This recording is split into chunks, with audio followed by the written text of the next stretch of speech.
Shalom semuanya dan selamat datang di Mekorot. Nama saya Rabbi Dr. Itzhak Shapira. Saat kita terus memperluas operasi 70 ini, saya mendorong saudara semua, dalam bahasa apapun saudara mendengarkan saya hari ini, silakan membagikan siaran ini. Saat ini kami menjangkau sejumlah besar orang setiap pekan dalam sekitar 15 bahasa yang berbeda, dan kami ingin menambahkan lebih banyak bahasa dalam waktu dekat. Kami berharap menambahkan lebih banyak bahasa. Jika ada permintaan untuk bahasa tertentu yang saudara inginkan bisa tersedia bagi pengajaran ini, hubungi kami. Kami ingin tahu bagaimana kami bisa menjadi berkat bagi saudara semua. Syabat ini kita berada di parasha yang sangat penting, dan saya ingin memastikan semua memperhatikan Syabat Beshalach. Syabat Beshalach bukanlah Syabat biasa, karena pada Syabat ini kita benar-benar melihat uji litmus dari orang-orang Yahudi dalam eksodus mereka. Eksodus dari Mesir itu seperti iman sebiji sesawi. Di setiap tahap, iman mereka harus diperluas dan diperpanjang sampai pada titik bahwa dalam parasha pekan ini, saat mereka keluar di pasal 13 ayat 18, dikatakan dalam bahasa Ibrani, Vayasef Elohim et Ha'am, yang diterjemahkan dalam Alkitab saudara sebagai, Elohim menuntun bangsa itu berputar-putar. Sebenarnya, kata Ibrani Vayasef berhubungan dengan kata sefifon yang artinya dreidel. Pada dasarnya dikatakan Elohim memutar orang-orang itu berulang kali. Namun bukankah mereka seharusnya meninggalkan Mesir? Kalau mereka seharusnya meninggalkan Mesir, kenapa Elohim memutar mereka? Dan bukan hanya memutar mereka. Sebenarnya menurut para rabbi, dia memutar mereka langsung menghadap Fir'aun. Sampai pada titik di mana mereka melihat Fir'aun. Mereka menatap Fir'aun dan Fir'aun menatap langsung ke arah mereka. Pada dasarnya mereka harus menatap Fir'aun secara langsung. Kita memahami bahwa Fir'aun sebenarnya mewakili bagian dari diri kita yang ragu. Bagian dari diri kita yang juga pada kenyataannya mewakili Esaf. Bagian dari diri kita yang kurang iman. Setiap kita memiliki Fir'aun yang tersembunyi di dalam diri kita. Sebagai contoh. Kemudian di dalam Torah, Elohim memerintahkan mereka untuk melewati Gunung Seir. Perlu diingat bahwa kata Seir adalah salah satu nama dari Esaf. Dia menyuruh mereka untuk melewati gunung itu, tetapi mereka memilih untuk dengan hati-hati mengelilingi gunung itu. Ada satu alasan mengapa Elohim memutar mereka menghadap Fir'aun. Sekali lagi kata Yasef ini adalah kata untuk dreidel yang diputar saat Chanukah. Sekarang pertanyaannya adalah, bisakah mereka mengatasi roh Firaun? Bisakah kita mengatasi roh Firaun yang mewakili Satan, mewakili anti-Mesias? Dalam Yudaisme ini disebut Sitra Akhra. Sisi lain. Ini adalah sisi dalam diri kita yang berusaha memisahkan kita dari Elohim. Dan sepanjang perjalanan sampai ke Gunung Sinai dan bahkan setelah itu, kekuatan ini yaitu Sitra Akhra adalah kekuatan yang mendorong Israel, mendorong orang-orang Yahudi untuk meragukan Elohim dan bahkan meragukan perjalanan yang akan mereka tempuh. Kita semua yang hari ini sedang menempuh perjalanan ini harus bertanya dalam hati, bagaimana kita mengatasi keraguan itu. Kata Ibrani safek, yaitu keraguan, adalah musuh utama di hari-hari terakhir. Para rabi mengajarkan kita bahwa dimanapun ada safek, Roh Kudus tidak dapat didengar. Sebagai contoh, dalam Keluaran pasal 6, kita membaca tentang Bani Israel menerima janji-janji indah dari Musa melalui mulut Adonai.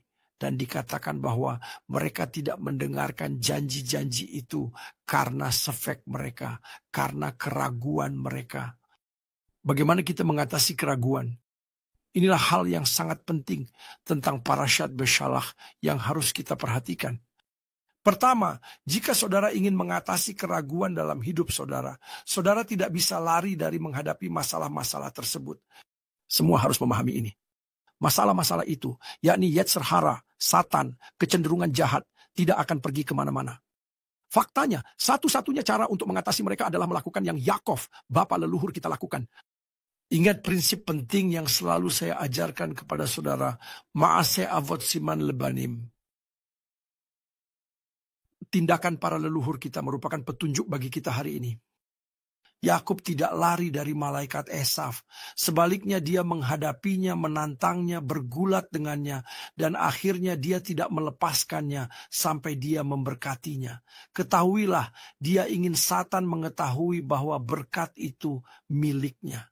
Itulah sebabnya dia berkata, aku tidak akan melepaskanmu sampai kamu memberkatiku.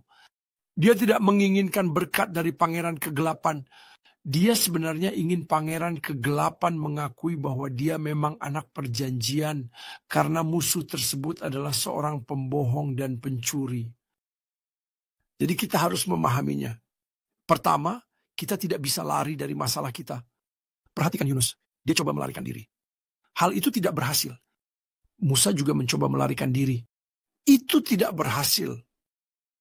Bani Israel mencoba melarikan diri ke pengasingan. Itu juga tidak membantu mereka. Elohim ingin umatnya menghadapi masalah ini.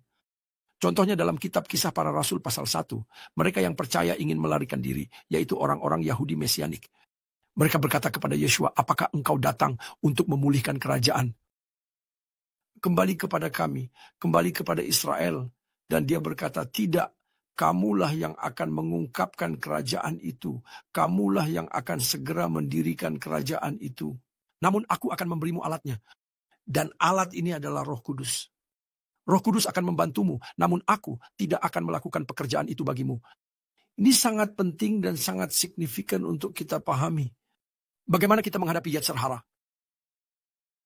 Bagaimana kita mengatasi hari-hari terakhir? Saya menulis buku ini, The Fall of Edom, dan saya membahas tentang tanda-tanda tersebut. Dan kebanyakan orang melihat tanda-tanda itu. Tetapi jarang orang bertanya, apa yang perlu saya lakukan untuk mengatasi rasa sakit bersalin dan penderitaan Masyiach? Dan di sini porsi Torah ini memberikan kita jawaban dari pertanyaan ini. Pertimbangkanlah jawaban dari Torah yang terdapat dalam Keluaran pasal 13 ayat 18 yang mengatakan, Fachamushim alu bnei Yisrael me'eretz Mizrayim. Ini adalah ungkapan penting. Dan mereka naik. Dan kata ini penting. Alu berasal dari kata aliyah, naik dari Mesir, dari tempat kotoran, dari klipot, dari tempat kecenderungan jahat. Yang kedua, kita harus memiliki keinginan dan semangat untuk naik dan meningkat. Teman-teman, jika saudara ingin melangkah lebih jauh, saudara harus naik lebih tinggi. Sesederhana itu. Dan caranya adalah saudara harus dipersenjatai dengan benar. Dalam ayat ini dikatakan bahwa mereka dipersenjatai dengan benar. Nah, kata Ibrani, dipersenjatai dengan benar. Chamushim. Berkaitan dengan kata meshichim, artinya mesianik. Ambil 4 huruf Ibraninya, mem, shin, yod, dan chet. Lalu balikkan, saudara mendapatkan kata mesianik. Dipersenjatai berarti menjadi mesianik. Dengan apa kita harus dipersenjatai? Baju zirah apa yang kita butuhkan? Pedang apa yang kita butuhkan? Bagaimana kita mengatasi Fir'aun yang akan datang? Ini adalah gambaran dari Satan yang akan datang. Malaikat maut akan datang dan memeriksa setiap rumah. Bagaimana kita mengatasi rumah-rumah tersebut? Bagaimana kita mengatasi penderitaan dan rasa sakit? Jawabannya ditemukan di ayat berikutnya. Dengarkan ini.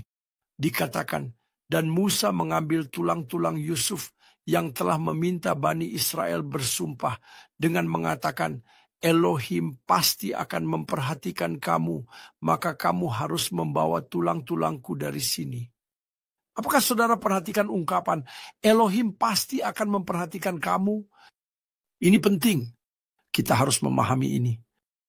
Elohim akan memperhatikan setiap kita jika kita mau membawa tulang-tulang Yusuf. Dan sebenarnya para rabi menjelaskan bahwa setiap mukjizat yang terjadi, setiap kesuksesan, setiap kemenangan, setiap pertempuran dimenangkan karena satu hal, tulang-tulang Yusuf. Pada dasarnya Yusuf harus menjadi nyata bagi Bani Israel saat mereka keluar. Demikian pula bagi kita hari ini.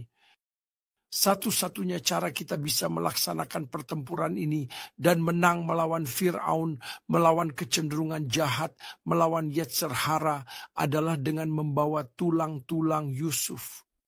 Apa arti hal ini secara praktis bagi saudara? Saat saudara bangun, saat saudara sedang berjalan, dan saat saudara berbaring, Yusuf yang adalah Yeshua kita harus menjadi pusat dari perjalanan saudara. Dia harus nyata. Perjalanan bersamanya harus nyata. Dan saudara tahu bahwa saudara bisa memanggilnya dan benar-benar tahu bahwa dia akan hadir untuk menjawab. Ketahuilah, Musa menunjukkan kepada mereka tulang-tulang Yusuf agar mereka tahu bahwa dia nyata. Bahkan untuk mengatasi penderitaan yang merupakan gambaran keluar dari Galut yang berarti pengasingan kepada Hit-Galut, kepada pewahyuan. Saat ini kita berada di antara Galut dan Hit-Galut. Bagaimana kita mencapai akhir? Saudara-saudara, kita mencapai akhir dengan dipersenjatai oleh tulang-tulang Yusuf. Semoga Yusuf Yeshua kita menjadi hal yang paling nyata dalam perjalanan saudara keluar, dan semoga saudara mengalami banyak mukjizat dalam namanya. Demikianlah Mekorot untuk pekan ini. Shalom semuanya.